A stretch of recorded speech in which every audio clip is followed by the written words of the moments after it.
reprend Bezrat Hashem, on est Perek Hamishi, le chapitre 5. Et je répète, ce qu'on fait dans ce chapitre, c'est pour pouvoir montrer l'implication de Keter dans les sphirotes, que c'est quand même le nom du chapitre, c'est est-ce que le Ensof, il est le Keter, ou est-ce que le Keter, c'est quelque chose qui n'est pas lié aux sphirotes. Alors on examine maintenant, assez brièvement, mais quand même pas tant que ça, les premières Mishnayot du Sefer HaYetzira. Donc d'après le Ramak, c'est comme ça qu'il faut dire. Donc je vous répète qu'évidemment c'est compliqué parce que ces Mishnayot, elles disent pas elles-mêmes grand-chose. Donc c'est tout ça, ça dépend de l'interprétation.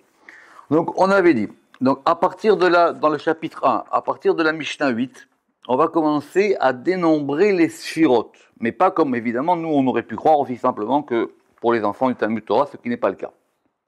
Alors, je reprends brièvement. Vous vous rappelez, voir les cours précédents. On avait dit Achat, Ruach Elokim Chaim, ça c'était Keter. Vous vous rappelez, c'est pour ça qu'on avait vu l'histoire de Baruch ou Mevorach. C'était là-bas qu'on avait appris que Baruch c'était Keter. Très bien. Si la première c'est Keter, qu'on suit l'ordre logique, Shtaim, elle s'appelle Ruach Meruach. La deuxième, c'était ce qu'on avait vu la semaine dernière. La deuxième, elle s'appelle Ruach Meruach. Et Ruach Meruach, ça correspondrait donc à Chochma Beseder. Mais simplement la difficulté qu'on a vue la dernière fois, c'est que si c'est Chochma, pourquoi dans cette Mishnah-là, on nous parle des lettres? Vous vous rappelez la distinction qu'on avait entre les 3 lettres mères, les 7 lettres doubles et les 12 lettres simples. Alors c'est parce que c'est Chochma qui donne à Bina pour pouvoir faire les lettres. Donc du coup, quand on relit Shtaim, la deuxième, elle s'appelle Ruach Miruach, c'est un esprit qui vient d'un esprit. Chakak Vechatzavba, ça on avait vu les divers degrés d'impression. J'ai vu aussi à Gav que c'était bien développé dans le Shefatal. Là-bas aussi, il y a un chapitre où il explique ces 4 degrés de la Reshima, de la Chakika, de la Chatsiva et de la Asiya. D'ailleurs, il a repris dans le Ramak, la vérité. Et donc, et là-bas, on a les lettres. Alors, si c'est comme ça maintenant, on comprend que la troisième, et on va revenir sur cette Mishnah-là maintenant, que la troisième, Shalosh, Maïm, Miroir, ça correspond à Bina. D'accord? C'est logique. Alors, on lit la troisième Mishnah, on va la relire doucement. On l'a fait la dernière fois, mais on va la relire encore doucement. Shalosh, Maïm, alors, la première, elle était appelée Ruach. C'était simplement un esprit ou un souffle. La deuxième, elle s'appelait Ruach. Et la troisième, elle s'appelle Maïm Miruach. C'est de l'eau qui provient d'un souffle ou d'un esprit. Très bien. Rappelez-vous que sur ça, j'avais posé une question. C'est que si on dit que la troisième, elle est liée à Bina, alors comment est-ce que Bina, elle peut être considérée ici comme étant de l'eau? Normalement, si on voit par rapport aux trois Hamash, qu'on avait dit que les 3 Hamash, c'était Esh, Maïm et Esh, Avir, Maïm et Esh. Alors donc du coup, on ne comprend pas pourquoi la troisième, elle serait Bina, elle serait liée à l'eau. Normalement, Bina, elle serait plus liée au Esh. En tout cas, ça c'est une question qu'on va garder. Alors, disons que on va suivre le Ramak, il va avoir l'explication, mais il faut avoir le texte dans la main. Shalosh, Maïm Miruach, c'est de l'eau qui provient de Ruach. Hakak Vechatsav. Ça, c'est la Mishnah que je vous lis. Et après, on va expliquer. Chakak vechatsav, il a, encore une fois, donc on a dit que la chakika, c'était la qu'il avait gravé, et la chatsiva, c'était qu'il avait taillé. D'accord? Et chakak vechatsav bahen. Qui c'est bahen? On va voir tout de suite qui c'est bahen. Ici, lui, le Ramak, dans le Pardes Rimonim, ici, il a la version de bahem. D'accord? Mais nous, on a la version de Bahen. Évidemment, c'est que Bahem, c'est au masculin pluriel, et Bahen, c'est au féminin pluriel. Si c'est Bahen, on pourrait comprendre que c'est donc lié aux lettres, puisque les lettres, c'est un féminin, otiot. Et si c'est Bahem, alors je ne sais pas dans quoi il s'agirait, on va voir la suite. En tout cas, toi, t'as Bahen, ici, moi j'ai Bahen dans la Mishnah ici, et chez vous dans le Pardes, vous avez Bahen. Très bien. Bon, le Sefer Yetzira, il a tout un tas de subtilités très très fines, d'ailleurs comme beaucoup de textes, sur les masculins et sur les féminins. Alors, et c'est de là qu'on avait vu maintenant nos 4 degrés. Vous vous rappelez? Tohu, Vavohu, Refesh, Vatit. Le Tohu, le Bohu, Refesh, la vase, Vatit et la boue, l'argile. Moi, je pense qu'il vaut mieux aller de la vase à la boue, parce que la boue, c'est encore plus matériel, on verra pourquoi, que la vase. D'accord? Hakakan, Kemin, Aruga. Donc, Hakakan, si on reste sur le fait que la Hakika, c'était la grave, donc il a gravé Kemin, Aruga, il les a gravés comme un parterre, c'est-à-dire qu'il les a gravés comme, vous savez, comme on dit quand on fait des jardins, comme un parterre. Et Sivan, les Hatsiv, c'est érigé. Il les a érigés Kemin Choma, comme une sorte de mur. Sevavan, et il les a entourés Kemin Ma'aziva, comme une gouttière. Veyatsak Ma'im Aléen, et il a versé de l'eau sur elle. Donc là, c'est Aléen, d'accord? Donc si on dit Bahem au début, il faut dire Aléen ici, d'accord? C'est les deux. Hein. Bahem, Venaasu Afar, et c'est devenu de la poussière. On parle de la création du monde. Sheneemar, Ki la Sheleg Yomar Heve Aretz, et donc parce qu'effectivement, c'est de là qu'on apprend que la matière première qui a servi à la construction de la terre, c'était la neige. D'accord? Abou Lafia le ramène, on sait faire, que c'est la neige qui vient avant la terre, et donc il y avait ces éléments, il a versé de l'eau dessus, ça a fait de la poussière, comme il est dit, qu'il a Sheleg Yomar Ave Aret, parce qu'il a dit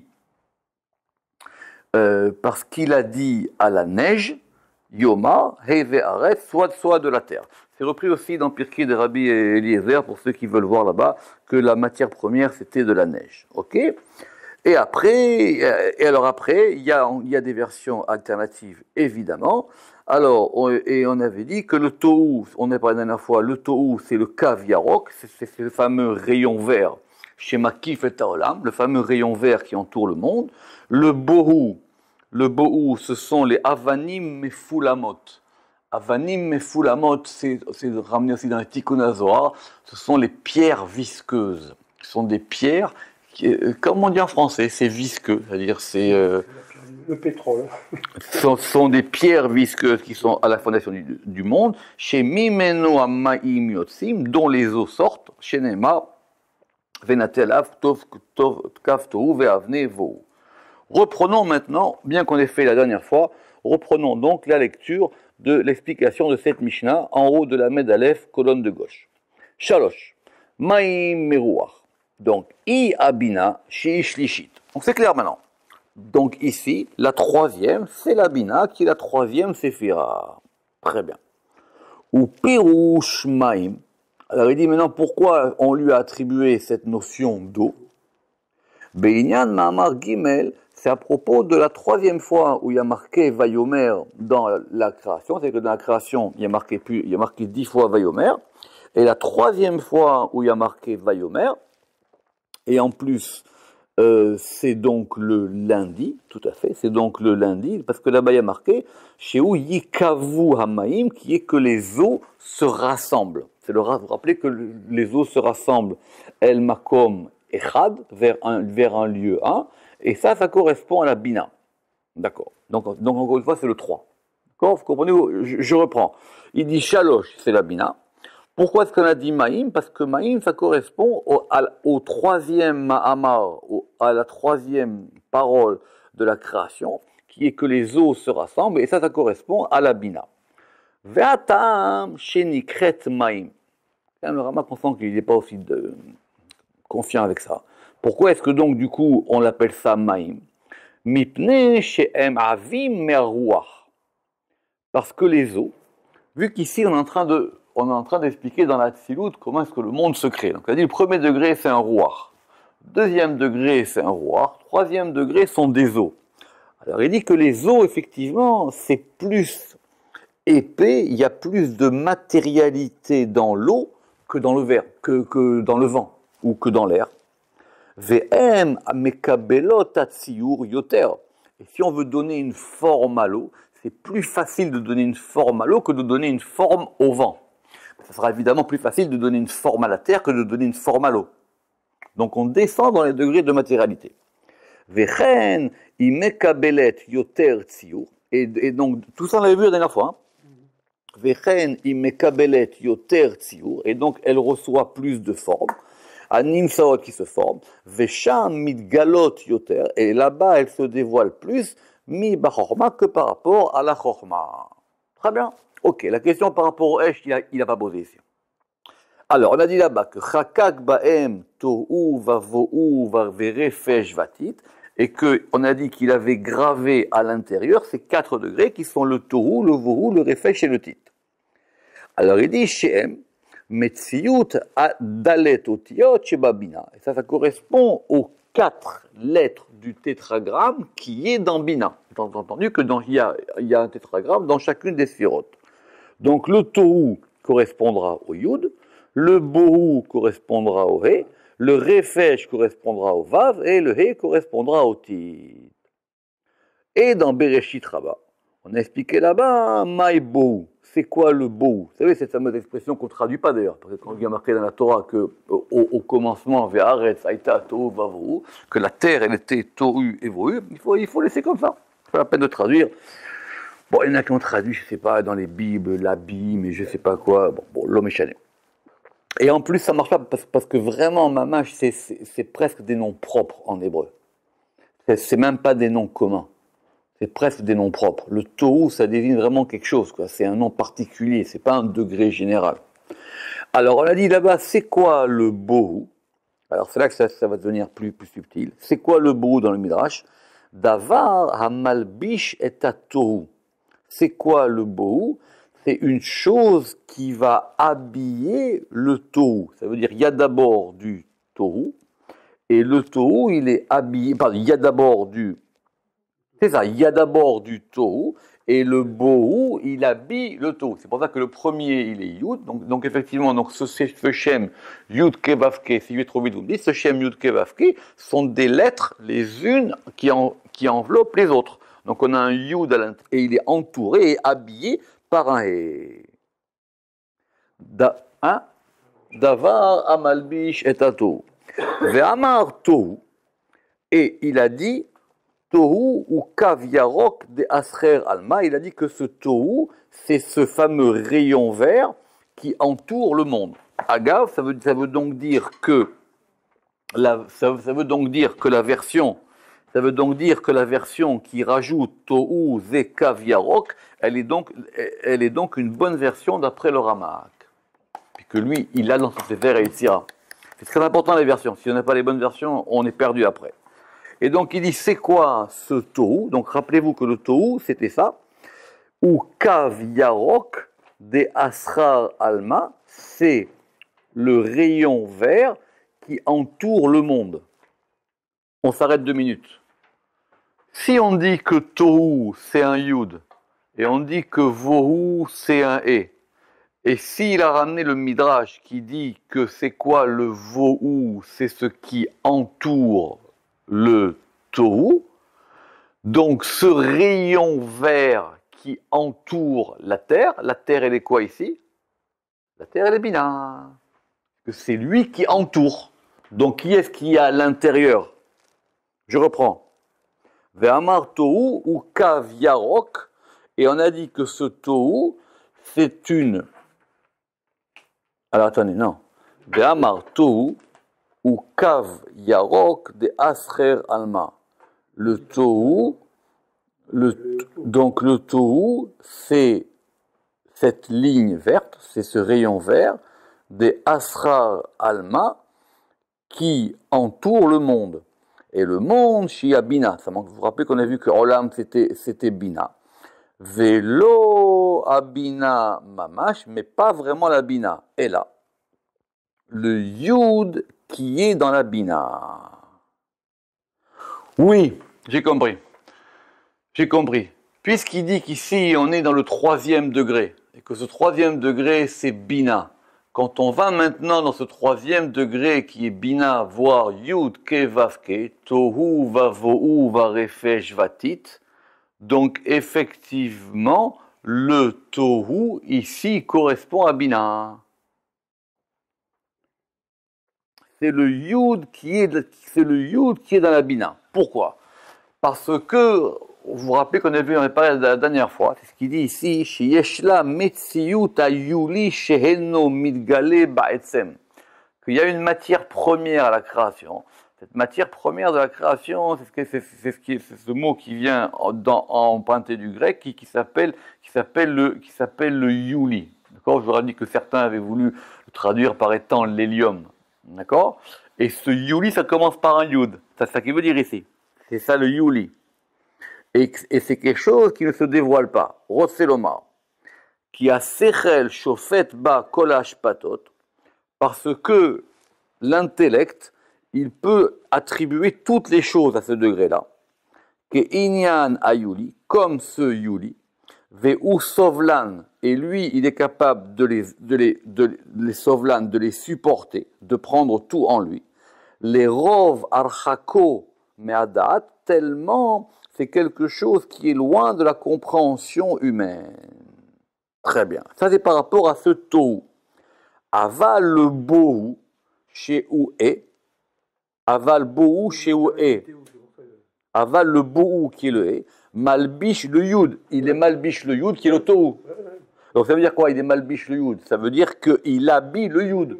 Donc il est autour de lui. Si ça m'habille, ça veut dire que c'est autour de moi.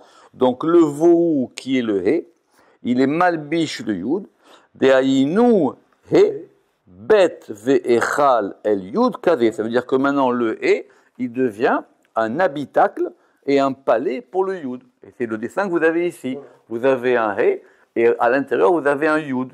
Mais donc c'est le Yud qui est plus intérieur. Le Yud, il est intérieur et il est habillé par un He.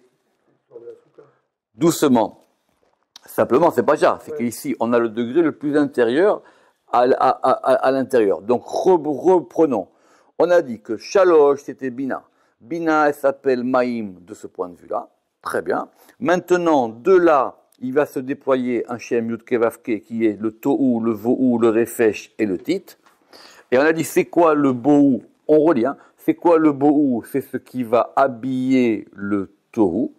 Et ce Tohu-là, oui, et on a une question. Et ce Tohu-là, c'est cette ligne verte qui entoure le monde. Donc on a l'impression qu'ici, il est chitson, quoi. On a l'impression qu'ici, il est extérieur. C'est ça, c'est un degré qui entoure le monde. Et donc on parle à l'intérieur, c'est ça. Et donc, ici, l'habit, bon, c'est bizarre. Ok. Rotseloma, qui a Sechel Shofet. Ah, d'accord, qu'avait. Veu Baou, chez Noten Siur et la Tohu. Et c'est dans ce Vohu qu'on va donner une forme au Tohu. Veu Baou, chez Noten Siur, Veu Bohu, et c'est le Bohu qui va chez Noten Siur et la Tohu, c'est le Bohu qui va donner une forme au Tohu. Ou Megale Ainyanim Anelamimba, et qui va dévoiler les choses qui sont enfouies en elle. La Torah, quand elle a dit Va'aretz haïta tohu vavohu, c'est-à-dire que la terre, avant qu'elle soit formée, elle était tohu et vohu. D'accord ou pas? Très bien. Le tohu, c'est la première matière. Cette première matière, il y a une deuxième matière qui lui donne une forme. D'accord ou pas? Cette deuxième matière qui lui donne une forme, c'est elle qui va être ce qu'il a appelé Ba'it ve'echal au tohu. Vous suivez? Très bien. Maintenant, dans la Torah, il n'y a que 2 degrés. Dans la Torah, il n'y a que tohu vavohu. Maintenant, ici, dans Sefer Yetzira, on a rajouté encore 2 degrés. On a dit refesh vatit. On a rajouté et la vase et l'argile. Alors, le refesh, ou aviut yoter, maintenant, c'est clair que par rapport à la vase, maintenant, on va épaissir la matière. La matière, maintenant, va s'épaissir. Donc, cette matière qui s'épaissit maintenant, ça s'appelle le refesh, ou Aviut Yoter, c'est quelque chose qui est plus épais. Moré al Gilou Yoter, et donc ça indique un plus grand dévoilement. Ve'ainu Refesh, et c'est ça le Refesh qui est le Vav. D'accord ou pas? Parce que c'était Yud Kevav. Chez où à Tiferet, et donc on serait ici au degré de Tiferet. Chez où Gilou Abina, et Tiferet, c'est le dévoilement de la Bina. Ve'im Eyot, chez où Adain Elamba, mais effectivement, il est encore enfoui en elle. Tous ces degrés, ils sont les uns dans les autres, ils ne sont pas encore déployés. C'est l'un à l'intérieur de l'autre. D'accord? Et le dernier degré qui s'appelle le tit, ou Aviut Vegalou Yoter, ça c'est encore plus épais et encore plus dévoilé. Et ça s'appelle la Malchut, chez Ihe Acharona, qui est le dernier He. D'accord? Veine. Metsiyu Tatsilutan. Mais maintenant, toute cette émanation qui est dans la Bina, elle provient d'où? Mekoach HaChorma. Tout ça, ça provient de la force de la Chorma. C'est pour ça que dans le Sefer HaYetzira, les Séphirot, elles sont enchaînées. On a dit que maintenant la troisième, c'est Maïm Mirouach. Donc qui est-ce qui donne toute cette force-là dans la Bina? C'est une force qui lui provient de Chorma. Vous suivez ou pas? Très bien. Alors, on va lire la suite maintenant. On relit la Mishnah. Shalosh, Maïm Mirouach, Hakag vechatsav ba'en, Tohu vavohu verefesh vatit. Hakakan, et donc on a dit maintenant, Hakakan kemin aruga, et il les a gravés comme une aruga. Alors, moi, dans ma traduction du Sefer Yetzira, j'avais traduit aruga comme étant un parterre, mais je vois ici que j'avais noté comme étant un sillon. C'est pas mal. Il faut essayer de voir les deux. En tout cas, ce sont des termes d'agriculture, quoi, d'accord? Donc c'est plus un sillon. Donc maintenant, il les a gravés comme un sillon. Kan, kalal, metziut, vav, ketzavot. Alors maintenant, on a la totalité des 6 directions. C'est-à-dire qu'une fois qu'on a pris tout ça, maintenant, on va donner à tout ça une première forme. Daïnou. Traduire Aruga par terre, comme vous aviez commencé par dire. Oui, mais je ne sais pas pourquoi j'avais mis les deux.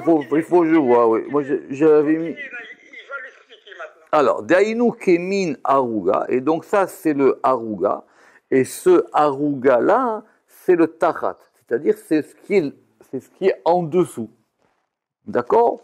Très bien. Ve'etzivan, alors Etzivan, j'avais traduit ici dans ma version à moi, Etzivan, c'était qu'il les avait érigés, d'accord? Kemin Choma, comme un mur.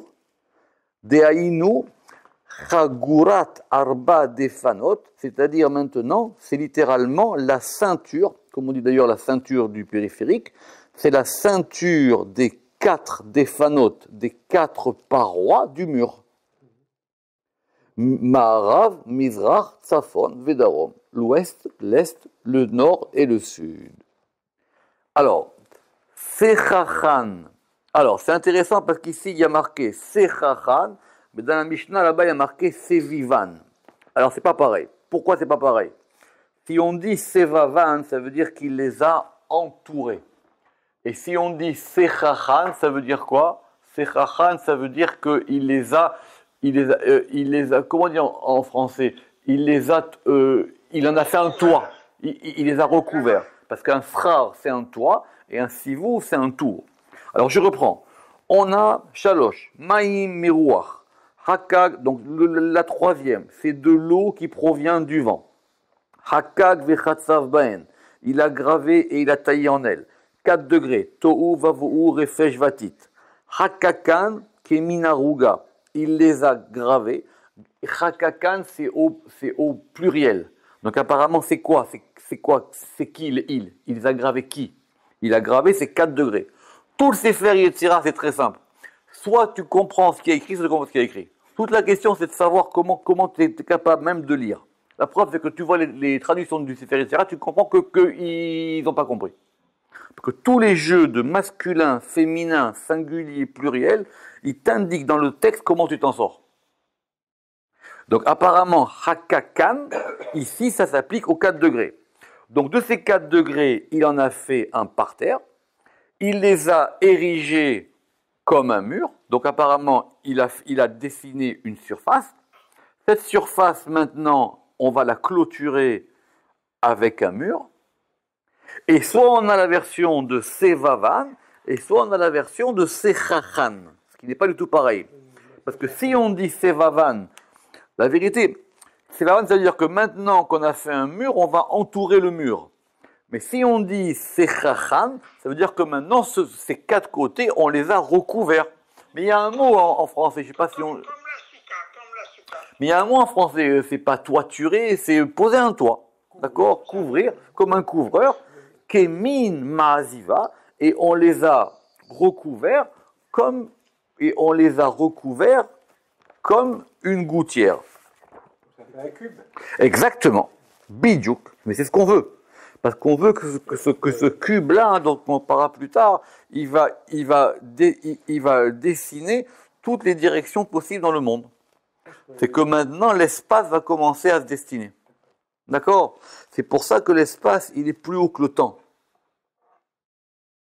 D'une certaine manière.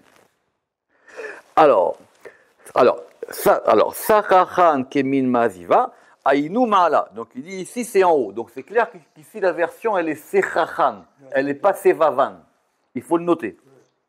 Les Orot, c'est pour montrer, qui Bemetsiyu Tavav, que dans cette réalité du Vav, à Amoura, qui est dite Bemilat va Refesh, qui est dite dans Refesh. Pourquoi dans Refesh? Parce que Refesh c'était le Vav. Et Tit était le E. Tohu c'est Yud, Tohu c'est Yud, Vohu c'est E, Refesh c'est Vav, Tit c'est E.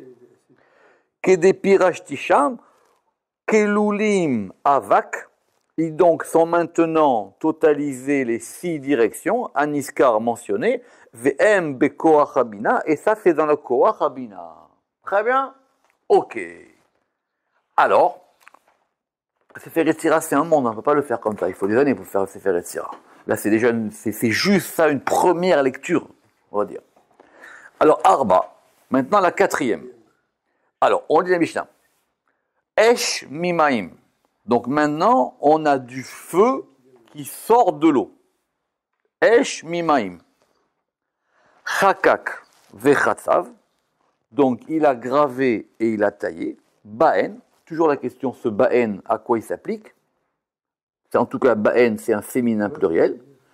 Qui c'est à Kavod, le trône d'honneur.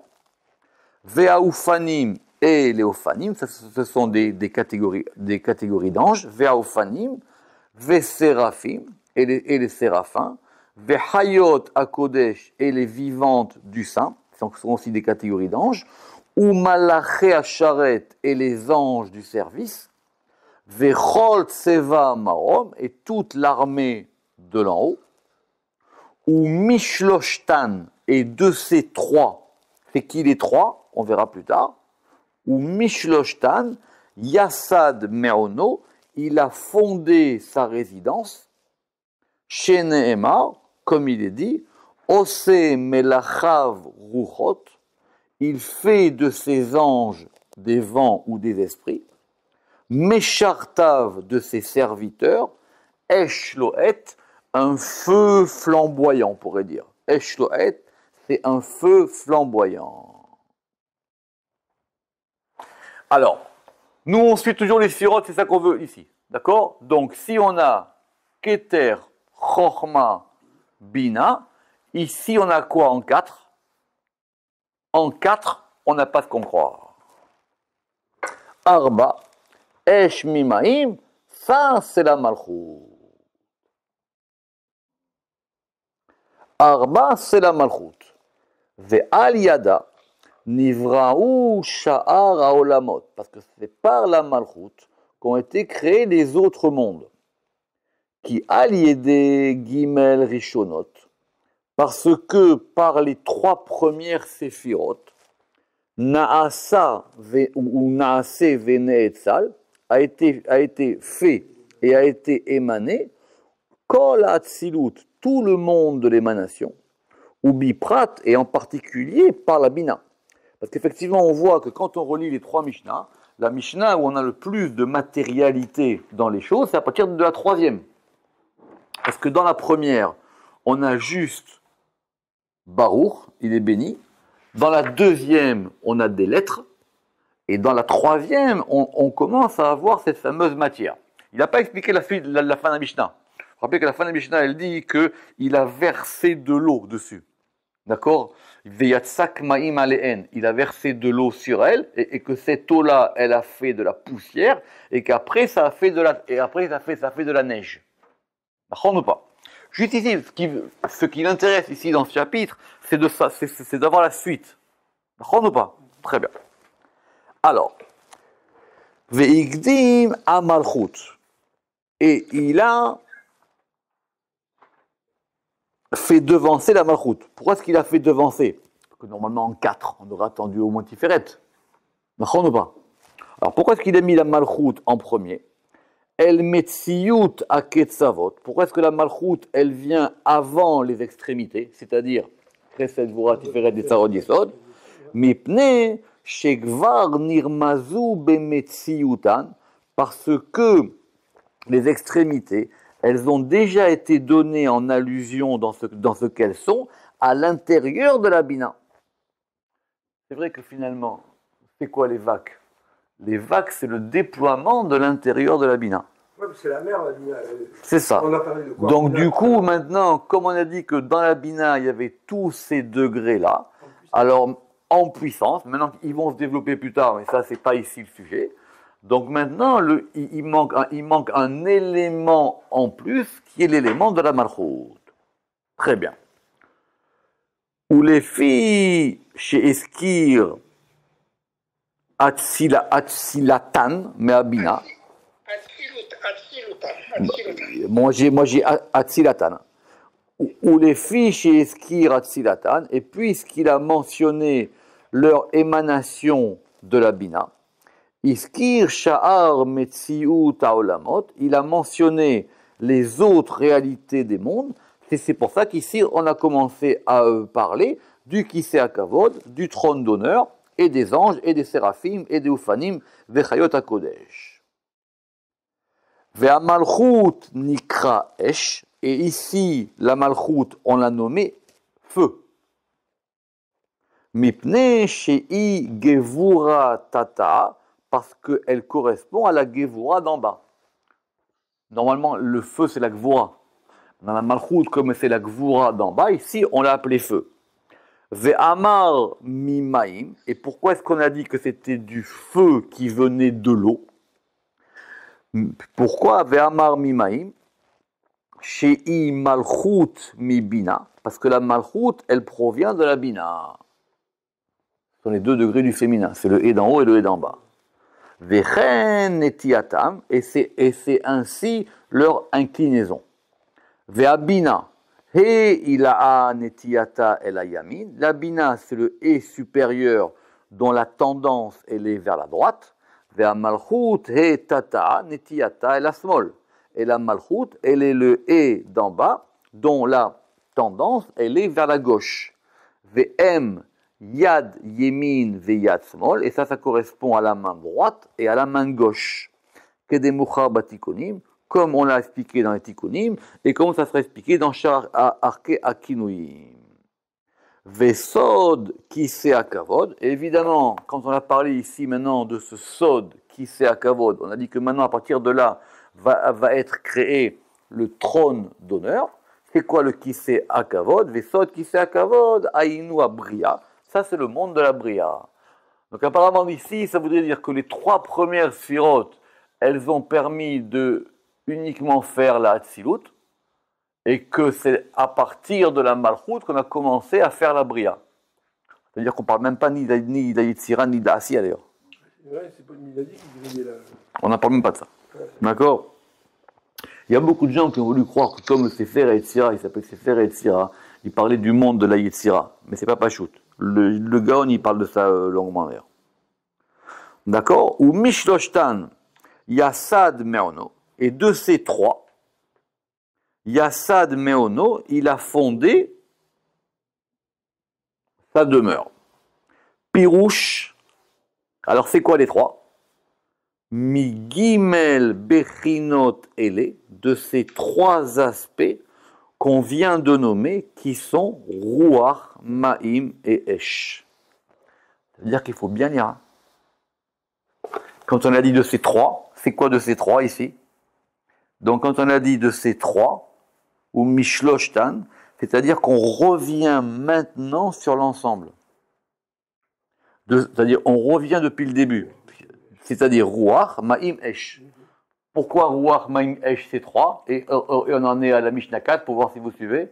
Ve'esh, qui sont les 3 degrés à partir duquel on a formé ces 4 Mishnayot.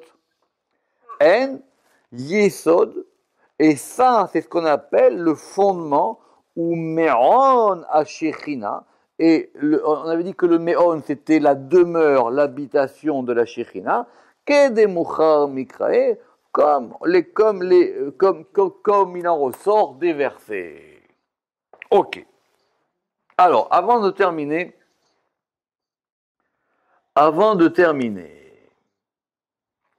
on va voir maintenant, parce qu'il y a une autre Mishnah qui parle de 5. C'est faire ici, il ne va pas jusqu'à 10, hein. Il ne va pas jusqu'à 10.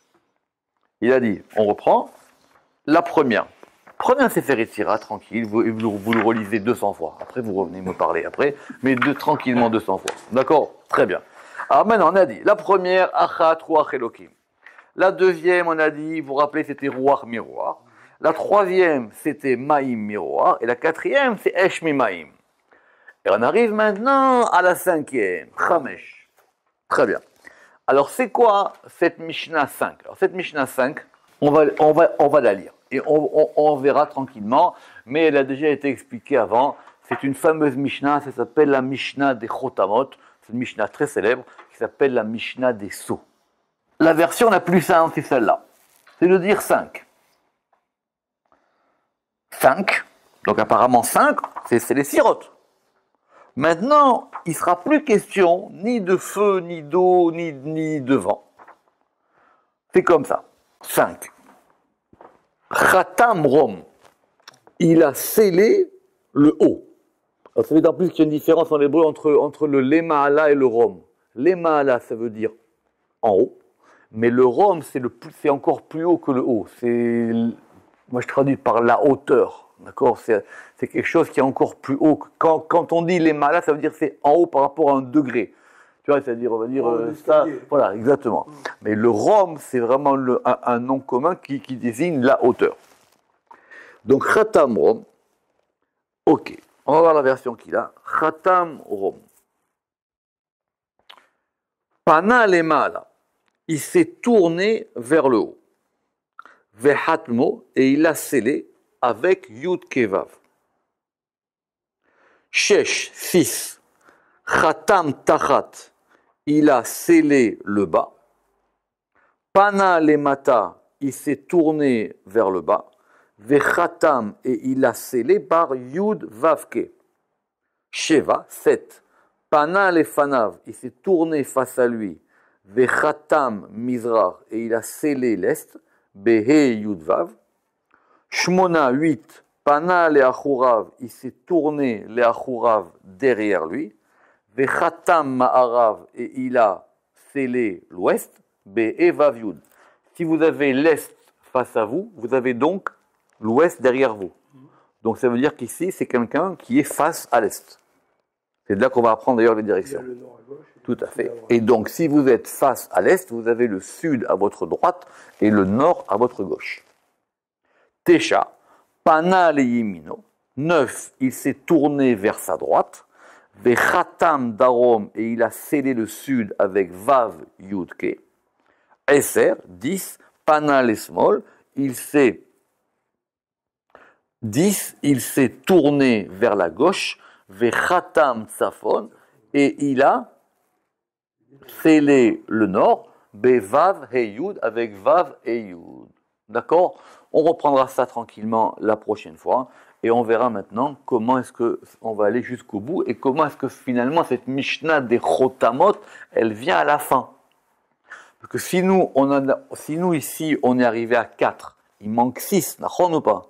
Donc du coup, 6 et 6 correspondent, comme il va le dire ici, au Vav Ketzavot. Mais les Vav Ketzavot, ils ont déjà été indiqués plus haut. Par le Vav, exactement, on a Bina. Comment est-ce que maintenant ici, ça va se déployer? Donc ça serait une configuration dans laquelle on aurait Chorma, Keter, Chorma, Bina, Malchut, et après les 6 directions qui vont se déployer. Et d'ailleurs là maintenant, ça sera vraiment l'espace. Parce que maintenant, on va avoir les notions de nord, sud, est, ouest, haut et bas. Baruch Adonai Leolam. Amen ve Amen. Chazak ou Chazak ou